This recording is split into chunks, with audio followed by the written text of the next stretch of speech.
my number one piece of advice for clients like we are, for clients looking to hire a GCC or an owner's rep, if you want to win the Kentucky Derby, you don't take donkeys.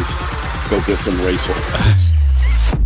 This is the Construction Veteran Podcast. Construction Veterans Podcast. Connecting and celebrating veterans in construction. Now, here's your host, Scott Friend. Welcome back to the Construction Veteran Podcast. I'm your host, Scott Friend. Today, I'm excited to bring to you retired Special Forces soldier Darrell Utt, who currently serves as the Chief of Business Operations for the National Medal of Honor Museum. Let's dig into it.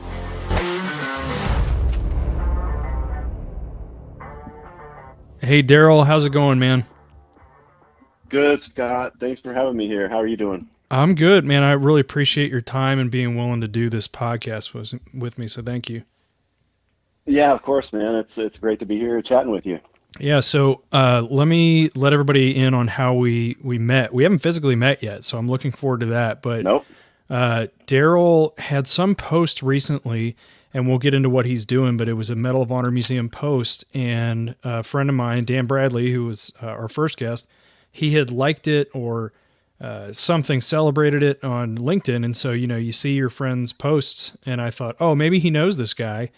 So I looked into Darrell, and I'm like, wow, what an impressive background, and I saw that he's on the owner side of the industry now, so figured I'm going to reach out, and here we are.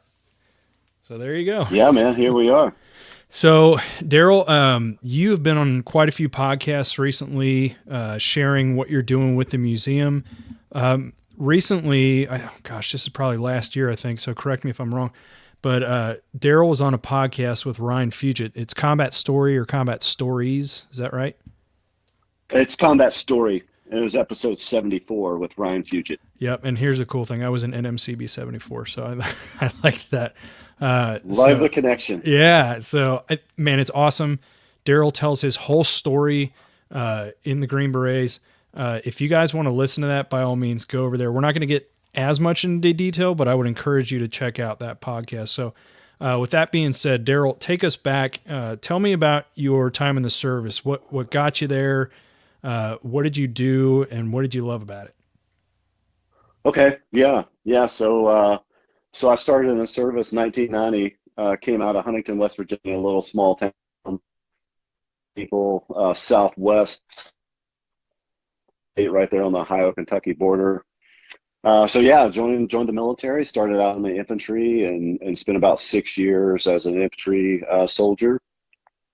Ended up at Fort Campbell, Kentucky, and kind of got the bug to go to Special Forces Assessment and Selection, which is done at Fort Bragg, and went through that process and was just fortunate enough to get selected, man. Just fortunate enough. Went through the Special Forces qualification course. I was operational, so 10 years. I was 10 years in 10th Group operational, and then toward the end of my career, I did my staff time, and I finished up at Fort Bragg. So yeah, man, had a great career. Did a lot of trips, a lot of deployments. I think 10 altogether. 4 of the big ones were in Iraq. The other ones were in the Balkans. But I was in Iraq in 2003, 2004 to 2005. I was in Baghdad specifically in 2006 and 2007 during some really crazy times. But yeah, man, had a good career, 26 and a half years, and started out as a kid that, didn't really have a whole lot of opportunities there in West Virginia and came from humble beginnings. So the military really, basically made me a man, gave me tons of opportunity, got to see some great things, and got to do a lot of, was able to finish my bachelor's, able to finish my master's.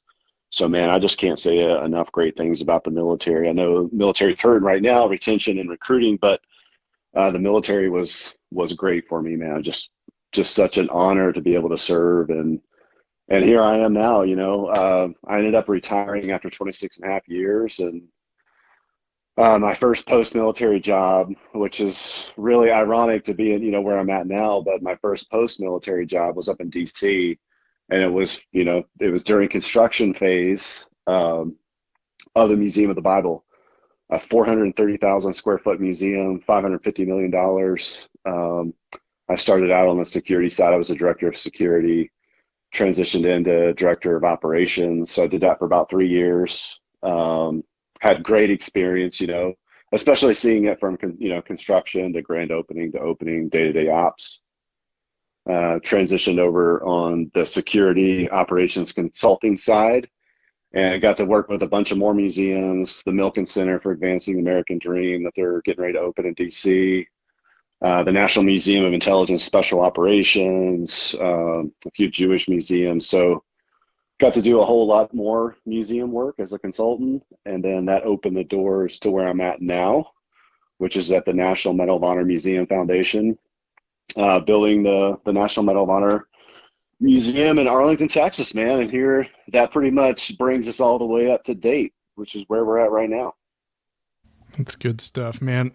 That's a lot to compress in a few minutes. So, but that's great. I know I was talking fast. Yeah, and again, if you guys want to hear kind of a little more detailed into that backstory, I suggest checking out that other podcast. It's really good. So I don't know if you knew, but I'm actually from Kentucky originally. So I'm assuming you were 101st if you were down in Fort Campbell. Is that right? Yeah, man. I was a Rakkasan at the 101st when I was there. Yeah, real cool stuff, man. I actually got to do a 6-month deployment while I was there, because this is all pre-GWAT. But we got to do 6 months in Sinai, Egypt, which was interesting. There wasn't a whole lot going on in the military, so those type of rotations were kind of coveted because, it was peacetime. There wasn't a whole lot going on. So to actually be able to get out and do your job was pretty cool experience to see that part of the world, Yeah.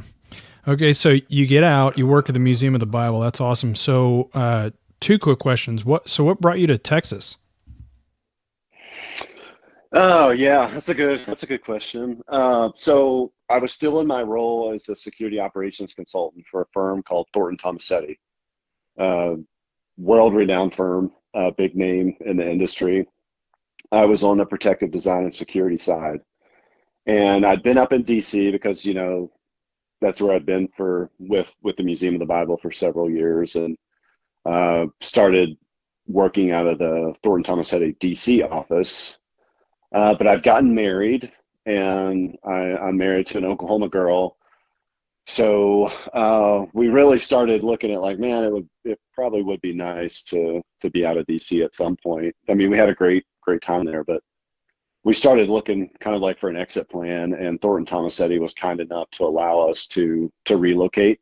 They didn't have anything in Oklahoma, but they did have an office in Dallas. So Thornton Tomasetti allowed me to relocate to Texas, and huge benefit to my wife because all of her family and friends and all that are in Oklahoma. So that's kind of what brought me to Texas was in that capacity. Very cool. Yeah, we've actually got family up in Oklahoma as well. My mother-in-law's up in OKC, so not too far. Oh yeah, I was just up there yesterday. We had a little birthday type thing, and yeah, I spent some time up there for sure in OKC, no doubt. Very cool. Okay, so you moved to Texas. So what are you doing now? Why did I have you on? Let's talk about what you're doing now related to the construction industry.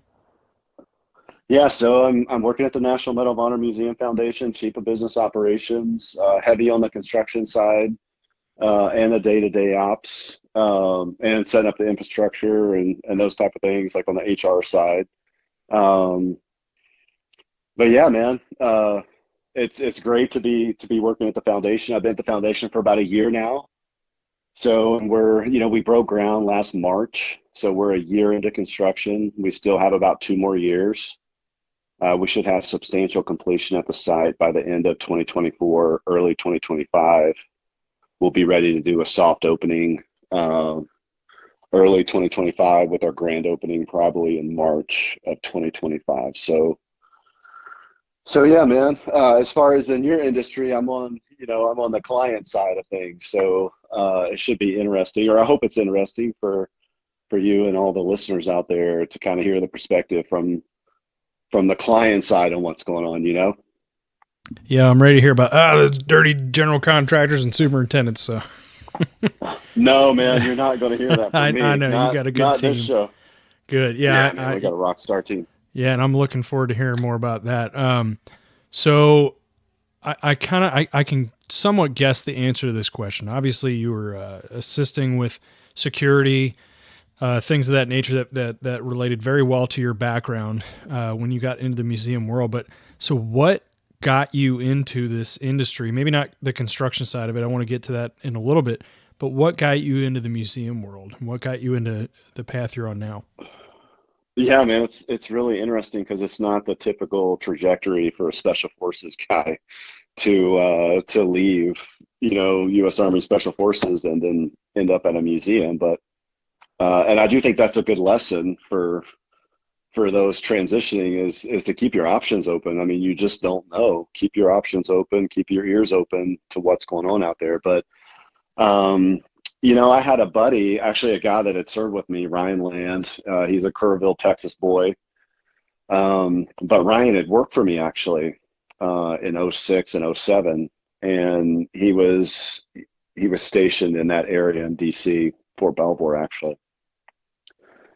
So this is 2016, I believe. But Ryan Land, the guy that used to work for me, who was, him and I are still really close to this day.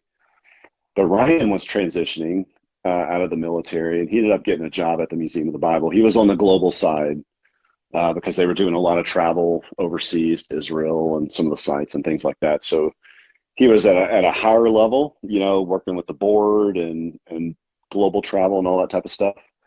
But the museum was under construction, and I'd kind of made a offhand, actually it was kind of like a joke. I was like, hey man, if you need anything, let me know, because he knew I was getting ready to go through the retirement process.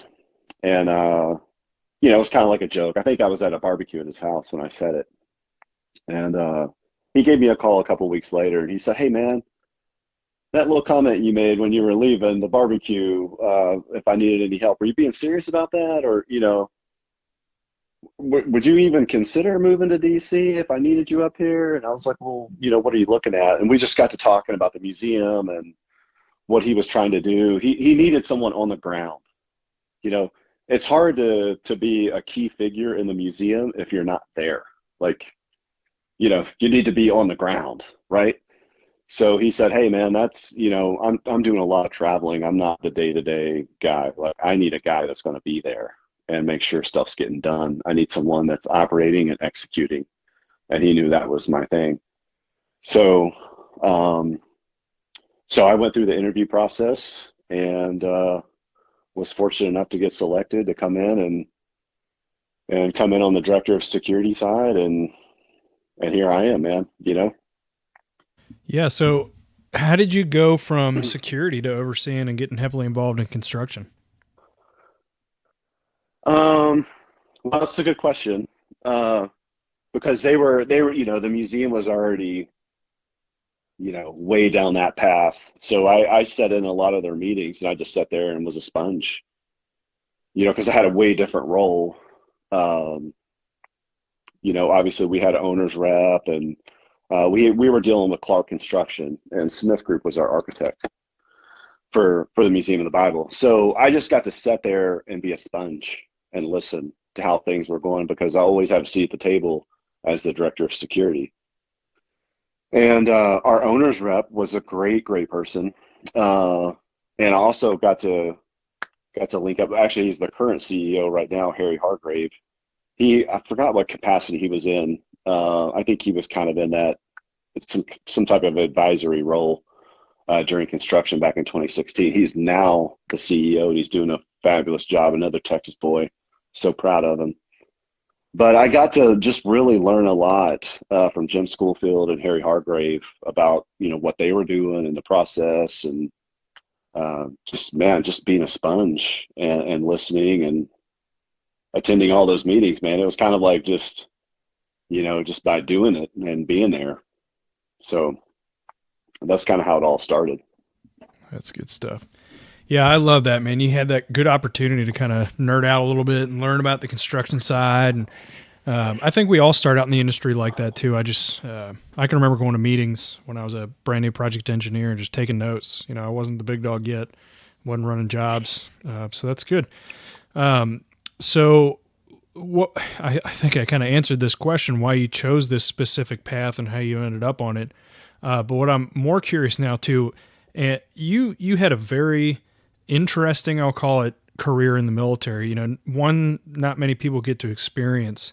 So how has that specific experience helped you in what you're doing now?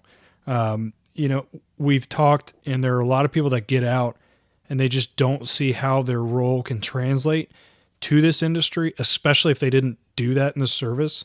So tell me what was translatable from that time into what you're doing now. Well, I think a lot, man. I mean, you go from being a team sergeant and leading a team in combat, or being in special forces, being in the military, and you need to solve problems, man. You need to be a relationship builder. I mean, those are all things that are relatable, right? That are great things, great skills to have. So I think those are two that just kind of jump out at me as far as the problem solving and the relationship building and paying attention to detail, being a hard worker, being humble. I mean, there's just so many different things that you pick up in the military. I mean, the list is probably 8 million. There's 8 million items on the list that you could just say, hey, these are all great skills. But you are right. There is a science to how, like you got to be able to speak to that. Like and that's something that I had to learn when I was transitioning out. Like, yes, I have all this great experience. I've done all these great things, but you just can't go to an employer and say, hey, I was a Special Forces Green Beret. Oh, by the way, did tons of, combat time in Baghdad or whatever. I mean, you have to be able to break that down and explain, like, hey, these are the things that I can add benefit to. So, like my last couple years, I was on the contract side. So I was managing millions and millions and millions of dollars in contracts. Actually, I don't really talk about that much on some of the other podcasts. I don't even think people probably are aware of that, but I got comfortable doing that. And that's a big part of what I'm doing now on, being on the client side. There's a lot of money involved on the construction and all that, as you know. So being comfortable with that and doing the paperwork side, but yeah, man, there's just so many things. Problem solving, relationship building, hard work ethic. I mean, just so many different things that are just great skills. Just need to be able to present those to a future employer. Yeah, and so as you're describing these things, the word soft skills keeps coming up in my head because not once did you mention, oh, I can break down this rifle in this amount of time, right? So a lot of the transferable skills are not necessarily like a trade skill specifically, but it's a lot of soft skills. And so that's what I'm trying to motivate people into thinking is that, hey, an infantry guy or girl, you're getting out and you've got tremendous leadership skills and tremendous soft skills, how to negotiate, how to take care of your people. So it's not necessarily all, what was your MOS? It's, hey, I led this amount of people, or I worked through some difficult situations. In your case, I mean, golly, talk about some of the missions that you guys went through. And I heard on that other podcast that that's very stressful. So I think veterans, and I'm sure you'd agree, that we're really good at just keeping a calm head in stressful times. And the construction industry, and I can imagine on the owner side too, when you're dealing with funding and contracts, it's got to be very stressful when somebody doesn't do their job and you have no control over it. Yeah, for sure, man. And we have some very high level people that are working with this project. Charlotte Jones from the Dallas Cowboys. She's the chairwoman of our board, and she is heavily involved into what we're doing in our project. And being part of those meetings, I mean, we just went through some of those meetings with like basically like some of the aesthetics and things like that of the museum, and she's got a very keen eye to that. I mean, she's world class. So Yeah, those meetings can be a little stressful when you have someone at her level that's coming in and wanting to take a look and see where the project's at and seeing some of the decisions that were made. So yeah, man, there's definitely an element of stress there, and I do think it's worth noting that for a lot of the veteran community, they've been in very stressful, harmful situations. So it's how you control that for sure.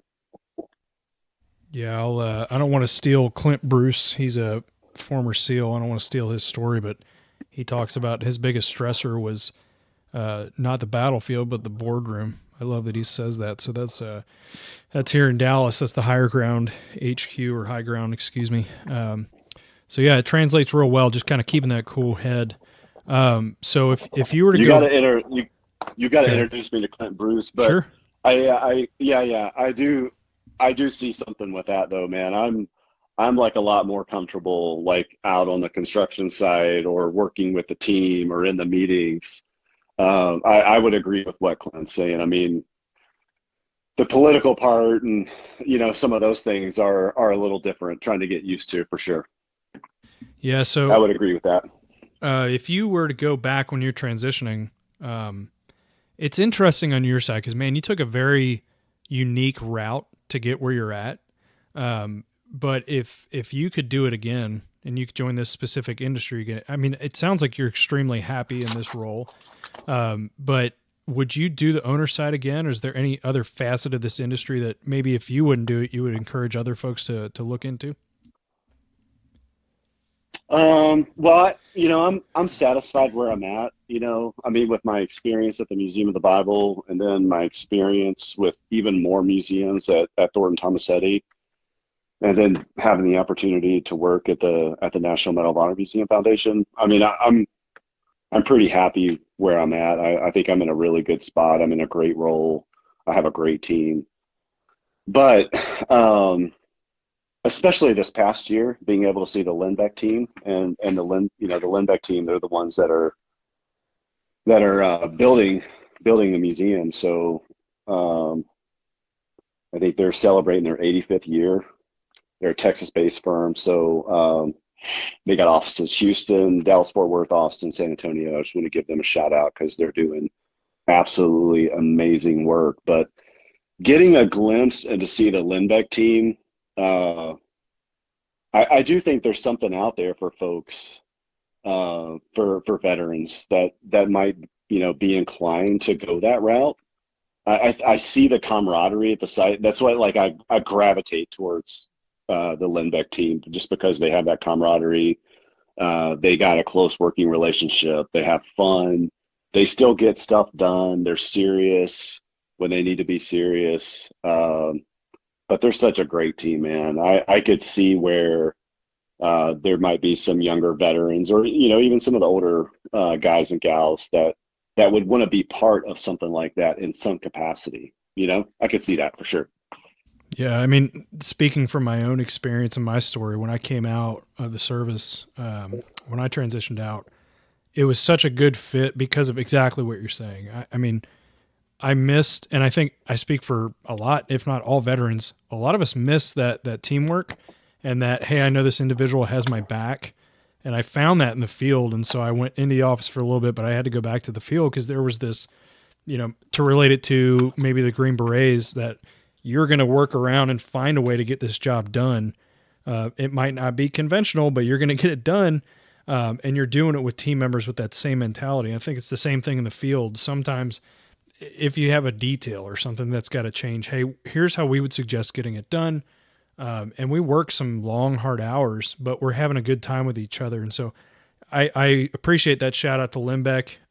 They've got some great folks. Joe Donnarummo, he's a vice president there that I know, and I know they've got some great leadership, not only here, but in Houston as well. Good company, very lean company. I'm sure you've been exposed to their lean processes as well. So I'm glad to Yeah. hear you share that. Yeah. So it's really cool too when you see their subcontractors really get on board with what they're doing. And they're really Oh part of yeah. that team also. And you. Yeah, dude, check this out. Check this out, Scott. You're gonna love this.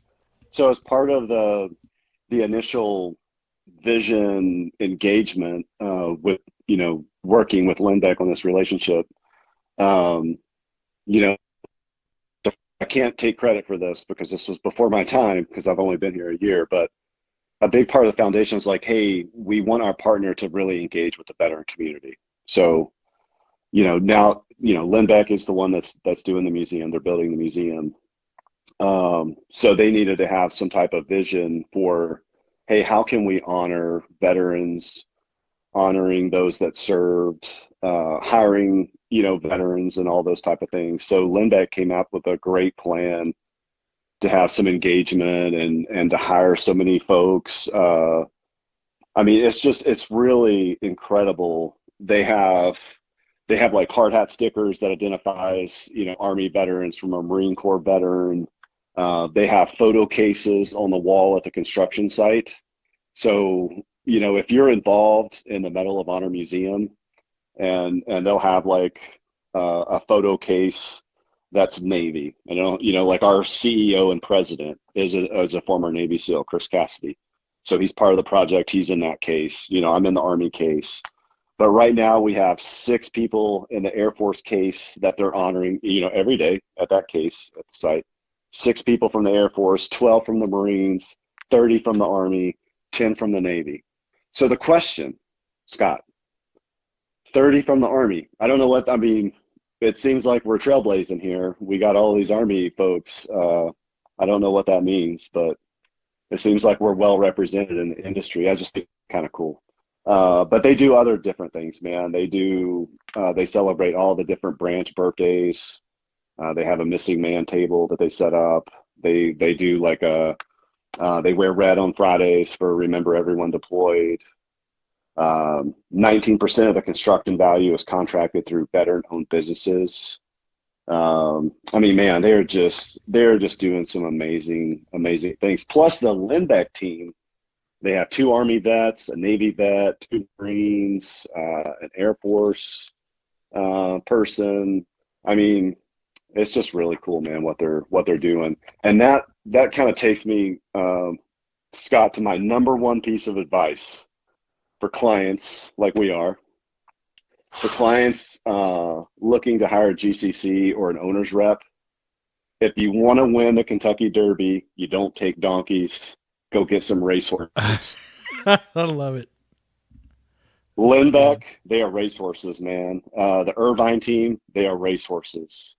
I just can't say enough great things about Lindbeck. They are racehorses, man. Get yourself a great. I have Becky Burleson that I get to work with. She's the senior project manager on the site. 30 years in the industry, 21 years with Lindbeck. I get to work with Dennis Irvine from the Irvine team as our owner's rep. And he's such a professional guy. He's my mentor. He makes things easy for me, for sure, man. Don't take donkeys, man. I will definitely remember that. Don't take donkeys to the Kentucky Derby. Did you say 90% of the contract value is run by veteran? 19. Oh, 19. 19%. I was going to say 90. That's insane. Okay. Mm-hmm. Golly. Okay, I'm glad I clarified that. But still, 19%, that's still pretty big. Sometimes in some markets you struggle to get minority-owned businesses and on top of that, veteran-owned businesses. That's very difficult. So that's awesome, and I'm really glad you shared that. I'm really motivated too, and it's kicking some ideas around now in my head about some things that I can integrate onto our project. So, okay, so I think I know the answer to that question. Then, so what you would encourage folks to do with this industry? So what would you say to other veterans, maybe in your situation? So, you're coming from the soft community. So if you had some other folks from that community, whether they were, operators, whether they were support personnel, if they're individuals within that community that are transitioning out, what would you say to encourage them in this line of employment on transitioning? Hey, this is a viable option to you. What would you say to them? I would say reach out and see if they have some type of veterans. Do you guys have some type of veterans organization, Scott, that's kind of like a conduit between, like your company and where veterans could go and ask questions. I think that would be a good starting point if some of the construction firms have something like that. Do you know what I'm Yeah. saying? Yeah, some do. So, speaking from, personal experience, I was the chairman of the organization at my last company, actually, and we did do that. The company I'm with now, we don't. However, there are a lot of vets that are interested in that. Obviously, I started a podcast for it, right? So it's something I personally do. But yeah, I totally agree with you, especially with the big rush of people coming in after GWAT too. I mean, we've got to do something as an industry to get these folks in. So, Yeah, man. I mean, and I think there's different, I still don't know all of the different, comings and goings of the construction industry and things like that, but I do know like there's a safety, like a safety foreman, um, that's at our site. And I think that's something that a veteran could do, someone that had served and has been around, and especially someone that's been in probably dangerous environments and things like that. I mean, I think there's different things that you could probably learn. I wouldn't self-select your way out of anything. Like if you think that you might be interested, like, hey, maybe being in a cube is not my thing, and sitting behind a screen, like I want to be outdoors. I want to be doing work. I want to, it makes me feel good as a person. Don't self-select yourself out of the construction industry because you don't have a certain skill. I mean, maybe there's a program where they can teach you those skills and they want to hire veterans. I mean, I think there are a lot of folks out there that want to hire veterans. They want people that'll work. So I would say, don't self-select yourself out of a potential position because you don't, you're not an electrician or, whatever it might be. I mean, see what they have to offer you and go for it. yeah, I agree, and there are some good companies. Again, speaking from experience, when I first got out, the company I was with, they would take college grads, like new college grads or recent veterans that just transitioned out, and we went to the field for a year, and they would team us up with a senior super or a field vice president is what they called them, just like a very seasoned individual in the industry. And whether you decided you wanted to be an associate or assistant project manager or an assistant superintendent, you had to go to the field. And I think that was great because once those individuals did maybe take the PM route, that was a seasoned person that knew when the superintendent was calling them on the phone saying, hey, man, I need this product now. They knew why it was urgent because they've been there. So I think we're getting better at it, but I think we're really good as an industry in mentoring others, like apprenticeship programs in the trades or companies that have programs like what I just spoke of. What was your experience when you transitioned out? How did they look at, like in a TAP or whatever transition class you took, how did they look at the construction industry? How did they talk about it? Man, that was so long ago. It seems like forever ago because I went through the TAP, Transition Assistance Program, I Yep. believe is Yeah, what it same was. here. Yeah, yeah. I went through it. I believe it was 2016, and I don't really remember much from the construction side. So I can't really help you on that one. Man, I transitioned out of active duty in 2011. I can tell you we had nobody from this industry. And I think we're changing that. I want to personally change that. If there's something local, maybe at JRB or something, when these folks are transitioning out, I think they need to see all the different facets of the industry, what you do, what I do, what PMs do, trades, and say, hey, this is not, you're not making minimum wage coming into this. This is a very viable income for you and your family. And the benefits are there. I had a guy on recently, he's a former Air Force guy, and we talked just about that, just how people get this weird idea that folks in the industry don't get paid very well at all. But in fact, I see a lot of the younger guys in the industry, if you stick with a company for 90 days or so, they're going to pay for you to go to the trade school. So one, you're not getting into debt going to that school. And in 3 to 4 years, depending on the trade, you're coming out with a journeyman's license and making a lot more money. And then you can go for your master's license, start your own company. So I just don't think, I think it's getting better, but I just don't think the government is doing a great job, and I'm not being political by any means, but doing a great job of showing people all of the options. So, and I think some of that falls back on us too as an industry, though. If we want those people, you kind of alluded to all these companies that want people, they've got to go find them too. You know, they've got to go. DAV puts on a really good recruiting fair for veterans. You go to, I'll use UNT as an example because I'm working with them to try to get some of their folks on the site. They've got the ROTC program. So if you're a company and you want to hire vets, you need to go where the vets are too, because a lot of times we don't know where to go if that's all we've ever done since we were 18, 17, whatever. You know, you spent your whole life, you don't know how to look. So that's why I'm trying to get folks like you on to show them that the options out there. So, all right, I'll get off my soapbox. So, so if they're transitioning out as we speak, where would you direct them? I obviously am partial to LinkedIn because that's how I found my way into the industry. But do you know of any groups or websites or anywhere that a transitioning vet that is already interested in the industry, where would you send them? Yeah, that's a good question, man. And I'm not really that guy that knows all of those different resources, but I do think using their existing network is extremely valuable. And I'm still an amateur at LinkedIn. I've only have a few years under my belt, so I'm still learning. Well, you fooled me, man. Golly, you're all over Yeah. there. Well, I'm trying to be a little bit more active, that's for sure. Probably this past year, like I've really picked it up because I was never on anything, man. Never on social media, obviously with my prior job. But when I started working at Thornton Tomasetti, my boss, Bill Edwards, retired colonel from the Army, was like, hey, man, a big part of what we're doing is business development. And if we're going to have firms out there that's going to be hiring us to do some type of security operations type work, you know, they're probably going to look and see what they're dealing with. And we want them to look at your LinkedIn and see your background and special operations, Baghdad, you know, your security certifications, all those type of things. Like that's a big part of what we do. It's a big part of business development. So that's where the LinkedIn came in for me. And now I'm just trying to get more awareness to the Medal of Honor Museum. That was one of the things actually I learned from the Museum of the Bible.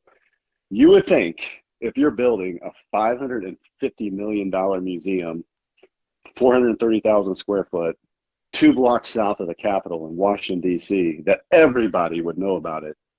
But I would just like almost fall over. I would be like 6 blocks away and be talking to someone. It's like, oh, so what do you do? It's like, oh, I work just over there, Museum of the Bible. And they're like, what? Yeah, the Museum of the Bible. It's being built right now, D.C. They're like, I've never even heard of that. It's like, dude, we're like 6 blocks from it. Like you don't know that they're building a huge, massive museum in D.C. So that was one of the things that I learned. Like you can never like not tell the story enough. I mean, people are just, they're just kind of oblivious. So I think LinkedIn's important. Personal network is super important, and reach out to those folks that are in the industry that you're, for this podcast, we're talking construction. I mean, reach out to those guys and gals that are currently doing it. And just like Scott, when you reached out to me, I think some people are a little hesitant to do that. They're like, but reach out to someone. I mean, probably there's a good majority of the time they're going to answer you back and say, hey, how can I help you? What are you looking for? Hey, I would love to get a job in the construction industry. You're like, what do I do? Yeah. The worst somebody can say is no. And they'll help you. I mean, right? If somebody says no, I mean, okay, I move on, I move forward. And you mentioned it earlier too. People need to be a little humble in realizing what they're looking for. And the options that are out there to them. I've had this conversation before that it's difficult. You retired as a master sergeant, is that right? Yeah. So it's very difficult to meet someone of that caliber too. And I'd like to hear from your experience. When you transition out, it's such a high level. Your background, your rank, all these folks, and they want to transition to that very senior role too. I think a lot of folks do need to humble themselves and realize, hey, man, you might start out and your title might be assistant such and such, but you will climb the ladder pretty fast because of those soft skills that you earned. So I think humility is a big part of it too. Yeah, man. I mean, that's three basic steps of success. Work hard, be humble, don't quit. Big focus on that be humble that you just said. But yeah, man, you're exactly right. I think there are a lot of folks that have maybe that false expectation that it's like, oh, Green Beret, Master Sergeant, Green Beret, Sergeant Major, Command Sergeant Major, whatever. Like that really doesn't mean a whole heck of a lot once you transition. I mean, it does if you know how to market that or sell that, like what you've done. But just to like walk in and say, hey, former Green Beret, what you got for me? Making six figures, probably not going to work so much for you, you know? Yeah, and I mean, obviously, you know my heart, and I can hear the same thing from you. This doesn't mean that you're not taking away anything from that person's service. If anything, you're No. adding to who they are as an individual. Especially when I meet a veteran on the job site, you kind of know most of the time. Hey, this is probably somebody I can trust. I can lean on. More than likely, they have that can do, get it done attitude. So it's not that you're taking away from their time, and I think without getting into the whole mental health side of things, I think that that's very difficult for guys that they're running a gun at high speed and then they slow down and get into a desk job, or something completely unrelated. So obviously, I'm a big advocate for the construction field because of the fact that you can work with teams still. It's dangerous. It changes every single day. There's high stress, but there's a big payoff in the end when you accomplish your mission. Yeah, the camaraderie and all that. I totally get it. Yeah, for sure. Scott, I would like to bring up a couple other little tidbits that might help for all the potential clients out there. I just wanted to share a couple of quick little things that's really helping me, helping our foundation on the client side as we go through our construction process. Yeah. Um, Floor is yours, man. Go ahead. Scott, yeah, I appreciate that. Scott, I think you saw the first update maybe last Wednesday or maybe it was the week before, but we have a lot of success at the National Medal of Honor Museum Foundation. We send out our weekly updates. We send them out every Wednesday, and it's just to give people a quick snapshot. And this is, I mean, this is not just Darrell doing this. I mean, this is the Lindbeck team that's providing this work to me, saying, hey, this is the update for the week. This is what we were able to accomplish. They always send a drone shot, which is awesome. But to send that out every week as an update so we can keep people involved. I mean, we just hit 40, so we've been doing it for 40 weeks now. I'm super proud of it. But the success that we've had with that has just been, it's kind of blown me away a little bit because it started out as like an all staff.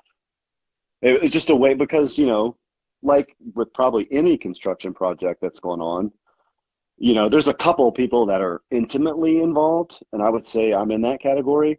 But the rest of the staff, I mean, that's not their thing. Like, we have our office space, we're working and all of that type of stuff. Like they don't get to see everything. Like I'm always at the site or I have meetings and, phone calls. There's always something going on.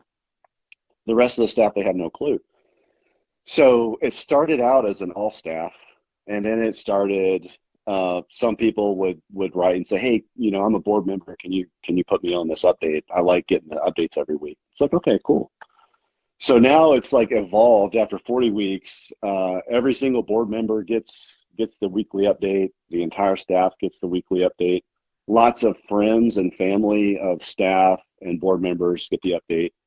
All of our living Medal of Honor recipients get the updates. So and I get so much great feedback from them. Like every week, typically I'll get like, oh, it's awesome, thanks. Keep up the hard work.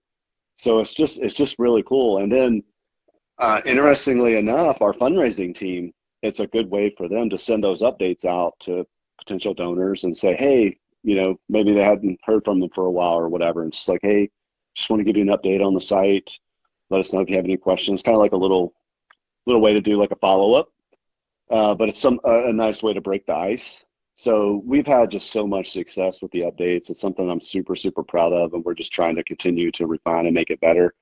And then I would say the other piece of advice on the client side is those construction site tours. And I don't know how this makes the construction team feel, but I have a good feeling. I mean, I know Lindbeck really appreciates it because we're getting so much high visibility while we're building the Medal of Honor Museum in Arlington, Texas. Man, we're just getting a lot of visibility, and the Lindbeck team, they're the ones that are, dealing with Black Rifle Coffee and the Dallas Cowboy cheerleaders and Ford and American Airlines. I mean, they just have so much going on at the site, but they really enjoy doing that. It makes my job so much easier because I'm kind of like the facilitator for the foundation to make sure those visits are going good. Because, if you have a great site and you want to show it off and you want folks to come and see the progress, that's super important. Yeah, and man. So yeah, those are two things that are working. Those are two things that are working for us. And finally, I would say, to have a living Medal of Honor recipient stand at that construction site, yeah, and look at the future, what's getting ready to be built, and to hear that recipient say, "I just want to be alive when it's built." Oh wow, that's a punch in the heart, man, and that's your why. That's your why. When you wake up in the morning and you roll out of bed and you're like, I'm going to work. I'm going to make sure this is going to happen. That's your why. That's powerful. Yeah, and when you told me that goes out to all of the Medal of Honor recipients, that's just such another special level of what you guys are doing. I'm in awe of what you guys are doing out there. I really hope to see the site soon, well before it opens, and then obviously when it opens, I plan on taking my family. Absolutely. What would make you want to go see that museum, Scott, if you don't mind me asking? What is something that would make you bring your wife and your kids, your girls, to see the Medal of Honor Museum in Arlington, Texas? Yeah, so good question. So I'll share a quick story first. Okay. My wife had no exposure to anybody in the military. She didn't have anybody in her family serve. We had met each other. It was within a year, but probably a year or so after I had got out, left active duty. And so it was hard for her to make that connection, especially with friends that I had lost. I shared with you that I like many of us, I get very emotional on Memorial Day. So she knew, what it was, why I was upset. These are friends, brothers that I'd lost. But it wasn't until recently where we did Carry the Load here in the culmination event is here in Dallas. And for anybody that is interested in what that is, I encourage them to look up Carry the Load. It's all over the U.S., but we do the culmination event here in Dallas. And there, when you're done with your walk or ruck or run or whatever you're doing, you hold the poster of a service member. Now, I didn't know the guy I was holding. He was a 19-year-old kid from the Navy that died. Wow. And you're walking that in. Some of these people are the family members of the fallen, and it's extremely emotional. These Gold Star families, or some of them are friends, or some like me. I didn't know this guy. I plan on putting my friends in this year so we can get the poster. So if you don't know what it's about, look it up. There's a lot more to it. Posters are up and down Katy Trail, and we do the walk all night. But you walk them in, and I lost it when I turned my poster over. I mean, I had to walk out to the side with my rucksack. I put it down, and I just lost it. But that was the first time that my wife did the same, and she's standing there with her arm around me.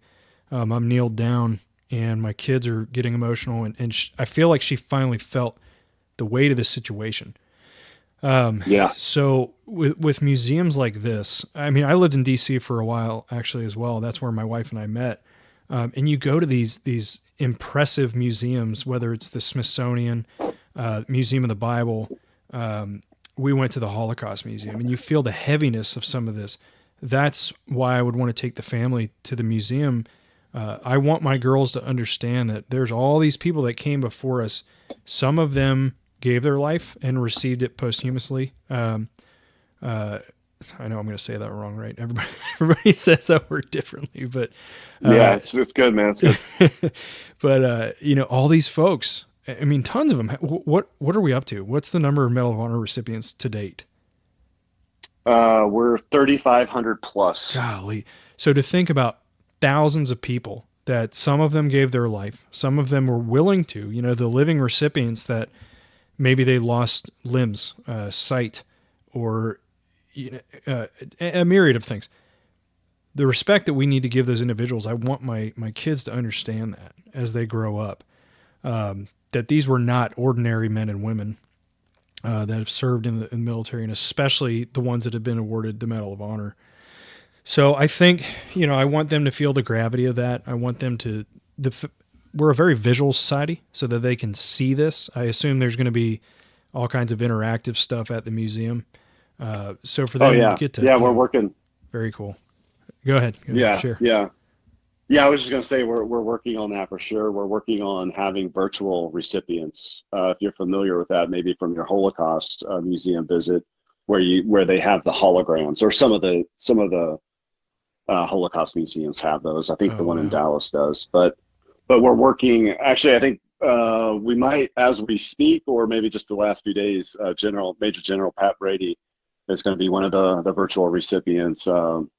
A Huey medevac helicopter pilot from Vietnam who rescued thousands, I think it's 5,000 or more of folks. I mean, just absolute, just a hero. But he's going to be one of the virtual recipients. And, your daughters would be able to come in and have a conversation with with a Medal of Honor recipient, not the actual one, but, the hologram, and ask questions to General Brady, where he's from, what's his favorite food or his ice cream, or, was he scared? Awesome.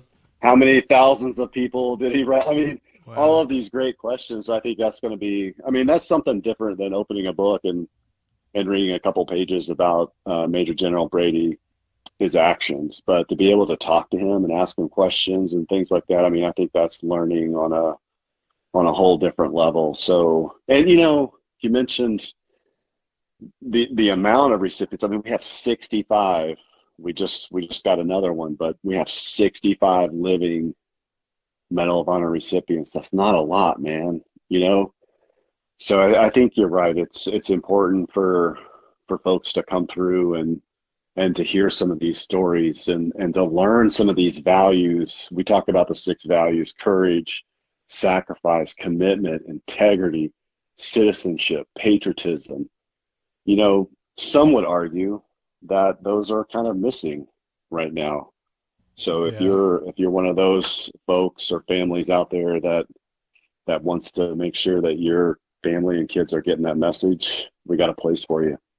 Yeah, it's funny you mentioned that. So I was thinking as you asked me, the world is, especially the United States, we're getting a little wacky lately, and I think there's this overbearing feeling of just a lot of people are just living in dread, it feels like. But I'm encouraged when a museum like this is up. This is a beacon to show, hey, there are still good men and women that are willing to stand up and do the right thing, people with integrity.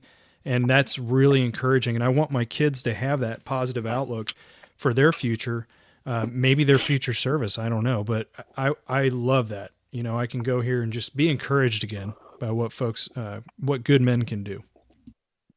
Yeah, that's the one thing that hasn't changed. If you go back all the way to the Civil War, the first Medal of Honor were awarded in 1863, all the way up till now, with GWAT finishing and all of that. All of the technologies changed, the equipment, the rifles, K-bar. All of those things have changed from the Civil War till now, but we still have those values that unite us, And I think it's important, like you said. I think people are looking for inspiration. They're looking for something positive, unity over division. And I think this is the place where people are going to be able to come and say, hey, this isn't a museum for one political side or the other. This museum is going to transcend all of that. It's going to transcend the politics. These are Americans. These are us. They came from us. They represent all of us. And I think that's important. Unity over division.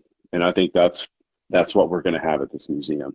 And that's why it's going to be so important. And the educational component is going to be off the charts.